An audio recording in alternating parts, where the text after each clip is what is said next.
สบายดีเด้อทุกคนสบายดีจากโฮจิมินห์มื้อนี้กบกาที่กลับเนาะทุกคนก่อนกลับกาก่อนออกจากโฮจิมินห์ก็มาแวะกินก่อนห้านี่ต้องมาซ้ำอันนี้เทื่อที่2ติดใจเมื่อนั้นเฮากินปูไปมื้อนี้เฮาสิมากินอีกเมนูหนึงนี่เจ้าวันโอเคมื้อนั้นนั่งนี่มื้อนี้มาอีกWhere you from? ไทยแลนด์ก็ว่าไทยเนาะว่าเขาจะเอาเมนูไทยมาให้โอ้ติดใจแฮงทุกคนมื้อสุดท้ายอยู่โฮจิมินห์เฮาก็ต้องกินก่อนมื้อนี้ก็นัดหมู่คนจีนเนาะอยู่โฮสเทลมาแต่หมอนเสือกไปห้านอื่นส่งโลให้แล้วแต่บ่ฮู้ว่ามันสิมาหรือบ่นะทุกคนคนจีน Thailand me. โอเค สวัสดีค่ะ ติดข้าวมื้อนั้นกินตัวนี้แล้ว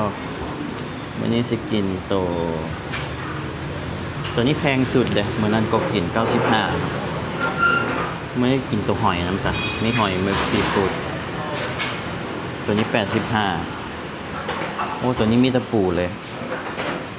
88โอ้นี่ปูกุ้งปลาหมึก85นะ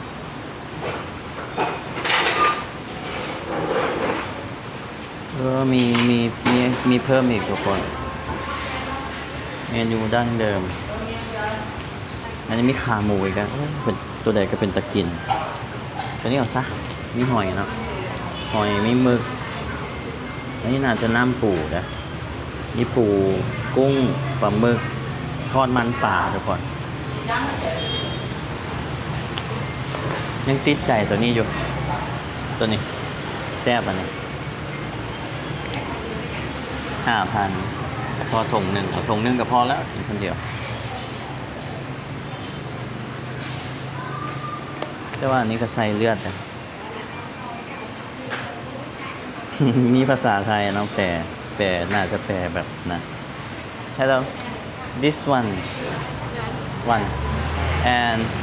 this one okay What you want to drink? drink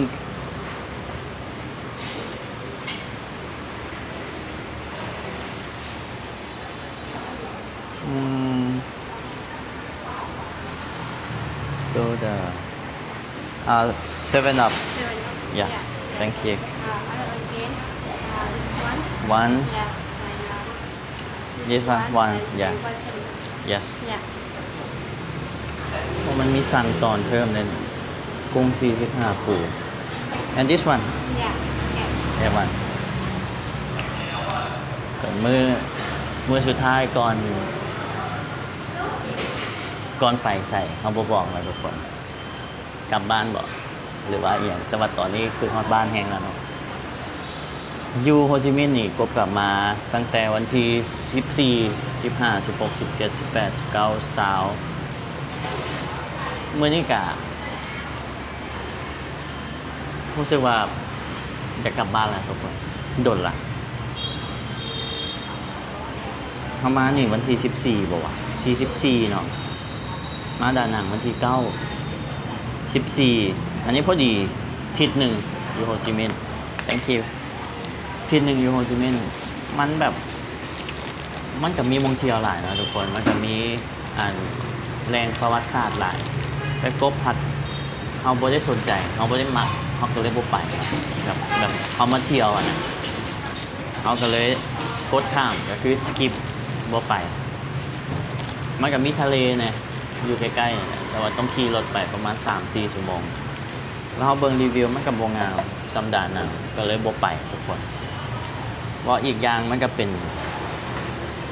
เขามาเที่ยวตามใจเขาเนาะว่าง่ายๆซะเขาก็จะไปตัวไหนเขาก็ไปเขาจะบ่ได้แบบฟิกว่าโอเคมาเที่ยวนี่ต้องไปหั่นไปนี่เขาจะบ่กดดันตัวเองป่านนั้นนะทุกคนเอากองเงียงนั่นแหละเขาจะบ่กดดันตัวเองป่านนั้นเขาพอใจไปก็ไปคือก็ไปดานังอันโตอีหยังก็บานาฮิล ก็ยังบ่ไป เพราะว่ายังไม่อยากไปเขาอยากไปทะเลเนาะมาเที่ยวอยากมาพักผ่อนอยู่ทะเลเอาก็อยู่ทะเลเต็มที่เลยห้อยอันก็ไปก็เกิดเหตุการณ์ แล้วเขาก็เลือกที่จะขึ้นเขาเอามือต่อไปเขาก็เลยบ่ไปอะไรทุกคนก็มีคอมเมนต์เนาะว่าเป็นอย่างคือบ่ไปหันไปนี่เขาก็อยากไปเลยทุกคน แต่มันกับว่าเรื่องค่าใช้จ่ายอย่างเนี้ยนะกับเรื่องความหมักว่าคือแต่ว่าเฮ็ดบอกนี่แบบ ตามใจเขาซะเอาง่ายๆซะก็ตามใจ FC แน่แต่คันมันไปยากหรือว่านี่เหตุการณ์ที่ว่าแบบบ่ทันเขาก็กดข้ามไปทุกคนเอาไว้โอกาสหน้าแต่ฟิตนี่ไว้เนาะบางที่บ่ได้ไปหันไปนี่เพราะว่าเขามาพักผ่อนเมินมาแล้ว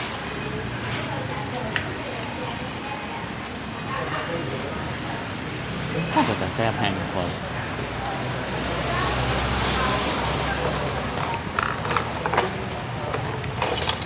เราสอนกินแล้วนะมื้อนั้นเนาะอันนี้45ปูเน้นๆทุกคน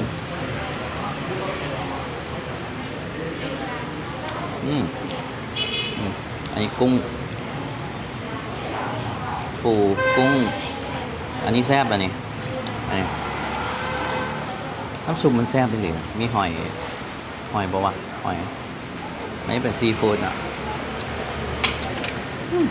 มักแห้งเจ้าแบบเราเฮ็ดแห้งเหมือนนั้นเจ้าแต่ว่าเหมือนนั้นเราให้เจ้านี่จัว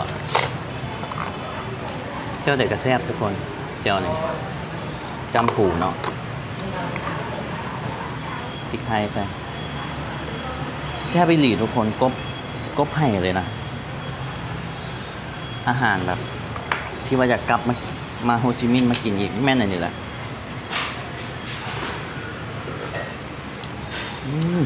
กินแค่ที่2ก็ยังแซ่บทุกคนเอาเทสใส่ก่อนผู้ใดมักส้มกับของนาวใช่เนาะ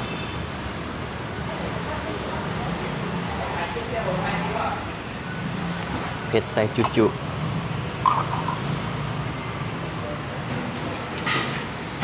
สิเถอะแม่พ่อแม่พี่น้องผู้ใดเบิ่งกลางคืนนี่บอกเลยน้ำลายไหลเบิ่งเอาไอ้ปูสิเถอะแบบทุกคนมากินเฟอร์ปูเขาเปียกปูเนาะวอเฟิร์ตลอดนี่อันนี้สุดใจเลยโคตรมักเลยจำแจวก็เอามาเทสแต่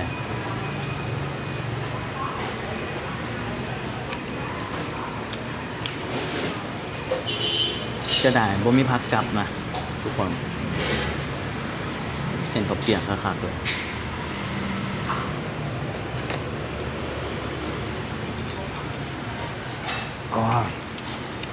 โคตรแซ่บ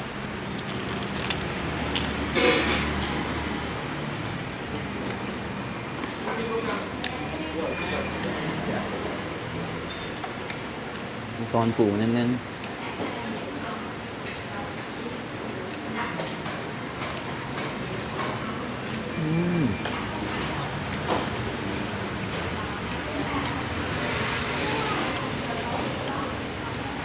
ตัวใดมาโฮจิมินห์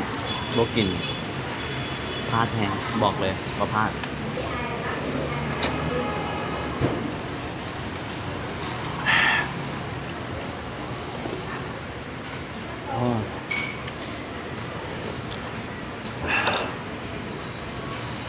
โคตรแซ่บ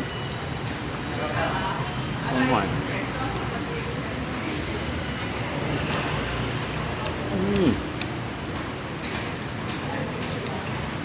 น้ำซอสเจลมันส้มหวานทุกคนพอดีแซ่บ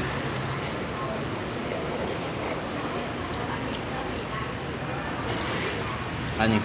คือมักที่สุด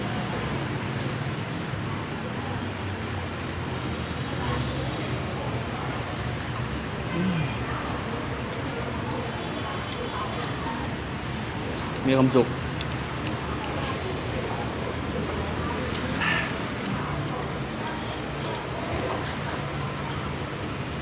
ใส่คำว่าแซ่บได้เปลือกนี่เลยทุกคนมันแซ่บนี่เลยคันมีผักกับนะบอกเลยว่าสุดยอดกว่าเนี่ยกะหล่ำปีหรือว่ามะเขือยาวอะนะมะเขือมะเขือเลยมะทั่วคุยกับปีบอกเลยว่าสุดคุยกับปีกินมีหอมล่ามมีบัวละพาโจสุดยอดเลยมีผักสลัดนะ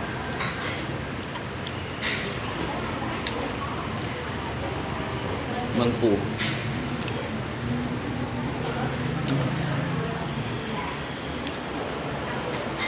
แบบทุกคน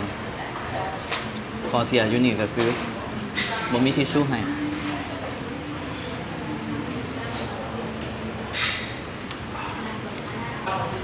มื้อนี้กินแซ่บขนาดทุกคนแต่ว่ากินน้ำซุปบ่เบิดเนาะเพราะว่าหมดเผ็ดมันอยู่ลุมหลาย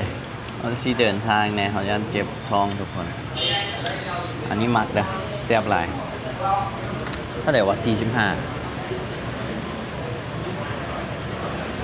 อย่าลืมขึ้นเงินให้ทุกคนเนาะก็เลยต้องกดเอาซะ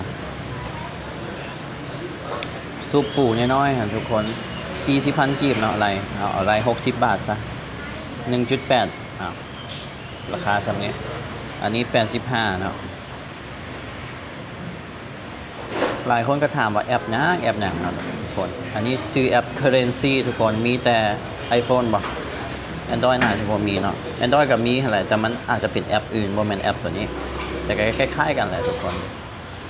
110 บาทซะ 3.2 ดอล73,000กีบเนาะถ้วยหนึงครับวันนี้ไปรายเงินบัดนี้ทุกคนได้แอปมันชื่อนี่ทุกคน Currency อยู่ใน App Store เขามักประเทศใดเขาก็แอดเข้าไปแล้วเนาะเขาไปอินโดเขาก็แอดอินโดเขาอยากฮู้พาวอยากฮู้สวิตเขาก็แอดสวิตอยากฮู้จีนอยากฮู้ญี่ปุ่นสิมันจะมีเป็นกาทุ้งให้เนาะแอปอื่นให้มันจะบ่เป็นกาทุ้งทุกคนรายเงินก่อนกินแล้วทุกคนเบิดไป136,000เนาะทุกคนนี่ราคา180 บาทจะเอาอะไรแบบเลทนอกนะ 5.2 ดอลนี่100,000กับ20,000กีบจะเอาอะไรเพื่อเป็นเลทนอกเลทตัวนี้จะต่ำกว่าตัวจริงเนี่ยทุกคนประมาณนี้ทุกคนมันก็พอกินอยู่แหละทุกคนว่ามันแซ่บอีหลีนะคันกบมามีโอกาสได้มาเที่ยวไซงอนอีกก็ว่าจะกินเพราะว่ามันแซ่บอีหลีมากแฮง10 เต็ม 10ก็ให้10คือเก่าให้เกิน10เลยบ๊ายบายทุกคนเจอกันในคลิปหน้าพบกับชิญางกับมองพักนะทุกคนบ๊ายบายเจอกันใหม่คลิปหน้าเจอทุกคนย่างให้มันย่อยกันบ๊ายบาย